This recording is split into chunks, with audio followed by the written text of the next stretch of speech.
Ce matin, une expérience scientifique vous a été proposée, d'accord? Qu'on a appelée situation 1.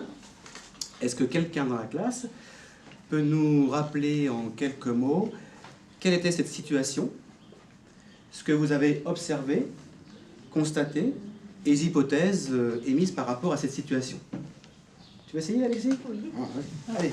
Ce matin, on a fait une expérience. On a pris comme matériel, on a pris une bougie, un briquet et un récipient, un contenant. Et on a observé qu'on a allumé la bougie. Après, on a mis le contenant au-dessus de la bougie, à l'envers. Et la bougie s'est éteinte en quelques instants. Quelqu'un d'autre veut passer après au constat, ce qu'on a noté? Oui, Charlotte, tu prends le relais? Merci, Alexis, bravo pour tes efforts, c'est très bien.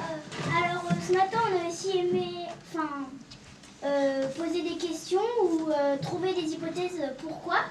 Quelle réaction aurait la flamme avec un contenant plus grand et en combien de temps s'éteindrait-elle? Première question, donc après on va valider plus tard. On va valider. Voilà. Quelqu'un veut prendre le relais peut-être? Non? Allez, Daniel, vas-y, c'est très bien, voilà. Cette séance qui se déroule dans une classe de CM2 établit un lien entre les sciences et les mathématiques par l'utilisation faite de données recueillies lors d'une expérience. Alors, on s'est posé beaucoup de questions. Alors maintenant, vous allez vous lever, je vous propose une situation numéro 2. Que va-t-il se passer si je change donc de contenant? Oui? La bougie va s'éteindre plus lentement parce que déjà, c'est vrai qu'elle est toujours plus alimentée, mais elle a quand même une plus grande place, donc elle peut plus prendre d'air avant de complètement être à bout de souffle. Par exemple, autre hypothèse, on y va, là, de toutes les questions possibles. Oui, Willy? Qu'il y a tellement plus d'air que dans le petit récipient. Dans le petit contenant que la durée de la bougie va durer plus longtemps. Comment on va vérifier ça? Avec quels outils? Avec quels moyens? Comment on va s'y prendre? Et moi, ce que je vous propose, c'est maintenant, dans chaque groupe, vous réfléchissez, comment on va s'y prendre? D'accord? Comment on peut prouver ça? Comment on peut faire la démonstration? Et puis après, eh bien, ensemble, eh bien, on va vérifier si ça fonctionne. D'accord? On réfléchit? Prouver. D'accord? Oui. Alors on va allumer la bougie et on va la faire, on va retourner un contenant pour éteindre la bougie. On va mesurer le temps que met la bougie à s'éteindre et ensuite on va voir lequel contenant a le plus d'air. Bon, par exemple. Hypothèse 1. Vu que le contenant est plus grand, la bougie peut s'alimenter plus longtemps car il y a plus d'oxygène. Hypothèse 2. La bougie fera une grande flamme dans le contenant. Si on veut là prouver quelque chose, comment on va s'y prendre? Ou autrement dit, qu'est-ce que ça met en relation là dans cette phrase-là? Qu'est-ce qui est important? Ce qui semble important? Certains l'ont trouvé d'ailleurs. De quoi parle-t-on dans cette phrase-là? Oui? De la flamme. Combien de temps la flamme? Alors, donc de quelle notion? De la réaction de la flamme, enfin comment ça va se passer, comment la flamme va Oui, évoluer. d'accord. Le temps et... Donc là, il y a peut-être une question de temps, hein, c'est peut-être ça qui va bouger. Et puis, l'alimentation de la flamme, d'oxygène, l'alimentation. donc là, l'hypothèse, c'est certainement que plus le bocal va être grand, plus... D'accord. C'est bien ça, hein? On peut tout d'abord chronométrer la bougie dans le plus petit récipient et chronométrer la bougie dans le plus grand récipient. Les bougies qui sont à la même hauteur de nez. Pour savoir si le gros, il y a la même distance, enfin il y a la même quantité d'oxygène dans les deux ou pas. Parce que... Est-ce qu'on pourrait pas commencer par mesurer peut-être déjà le temps que met la bougie? Oui, Voilà, c'est bien ce que vous avez dit, en fonction de la taille du récipient. D'accord? Alors, attends, on va faire un petit tableau rapide.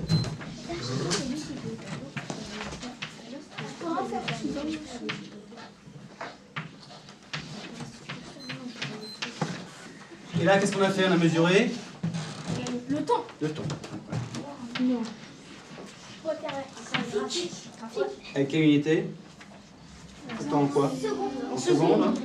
Temps. Temps. Allez, vous êtes prêts? Oui. De toute façon, c'est seulement quand je mets le... On va la laisser. Bon. 1, 2, 3. Laisse passer les 30.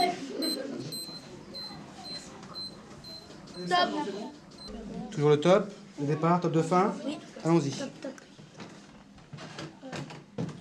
Top. Tu peux lâcher. Oui, c'est bon, Willy. Moi aussi, ça.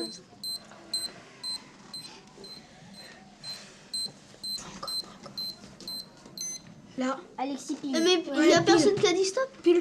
Il n'y a personne qui a dit On n'a stop. pas vu la fumée. Si je l'ai vu. 34, 6. 06 ou 6? Ah, 06, d'accord. Et toi? 34, 93. Ah oui, donc toi, c'est plus près de... 34, moi j'ai 35, 24. On l'arrondit à 34. De toute façon, normalement, il faut bien faire un choix. Et le dernier? Alors, Pour le dernier, là, faut... tiens, Damien. Pour le dernier, Parce que, attention. Top. Celui-là, ça va pas. Non, c'est bon. Tu vois, Marius, là? Oh, c'est bon, je vois.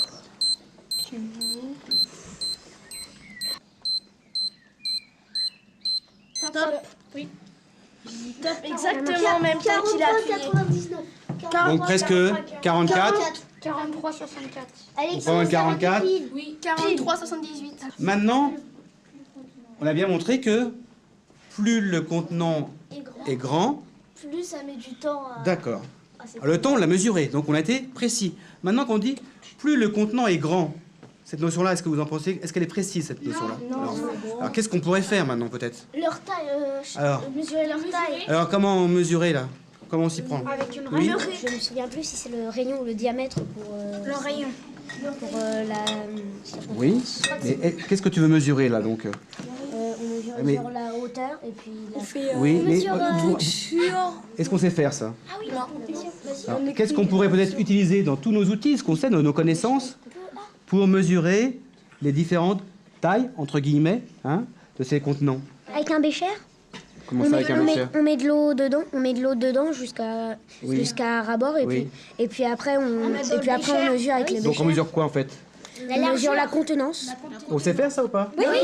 Bah alors? Ça faisait ça? En place. Peut-être.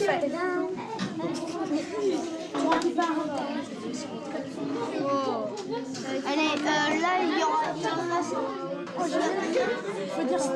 Là, vous en êtes à combien pour l'instant? Là, on en est à 400 plus 400 plus 120 plus 40. D'accord. Donc Ok. 800, 1360, là on est. Là, ça fait bien. La base est faite. Allez, je dis le prêt. Oui, c'est deux, j'ai eu. Ici, là. On a la même mesure. Là-bas, c'est en cours. Et ici. C'est-à-dire. C2, donc, on vous écoute. C2.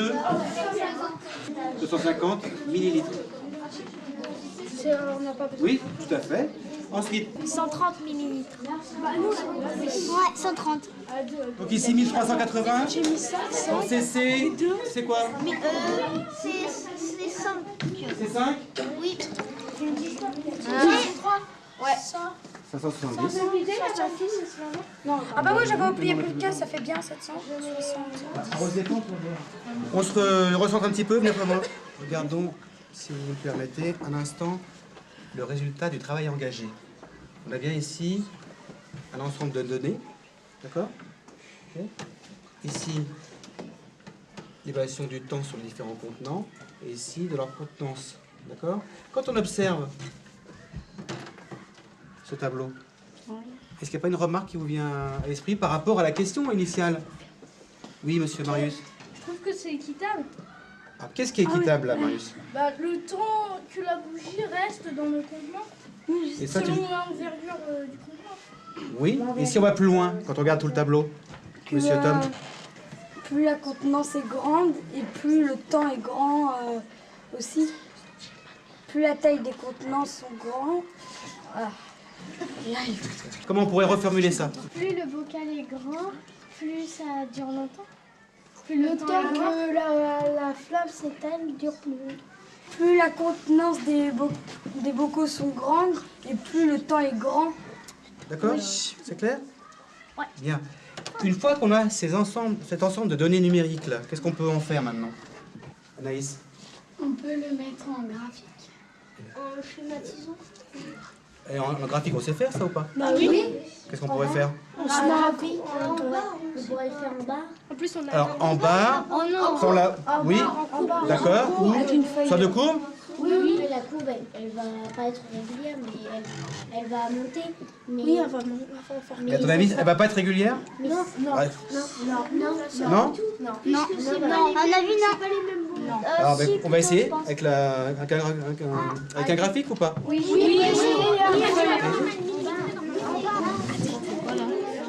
Là, je remesure. On a fait les graduations pour le temps. Oui. En seconde, mais on ne sait pas comment faire pour... Alors, on a 1380 millilitres. Si on prend 1 cm égale 100 millilitres, donc 10 cm. 1000 millilitres. Oui. Et après, donc est-ce que c'est possible ça? Oui. Donc tu sépares là, tu marques par exemple là 100 millilitres, puis au deuxième 200, d'accord? Essaie de repérer après. Est-ce que c'est dire ou pas? D'accord? Laissez faire ça ensemble. Alors comment partager tout ça?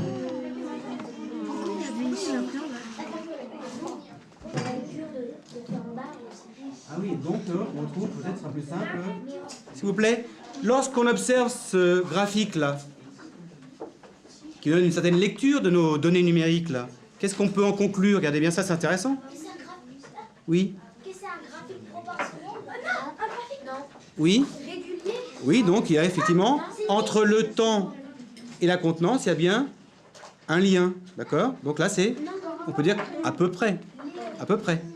C'est une ligne. Oui, c'est quasi linéaire, donc il y a une situation de proportionnalité, d'accord? Ok? Ma femme m'a offert un beau vase de 1000 millilitres. Et moi, je voudrais savoir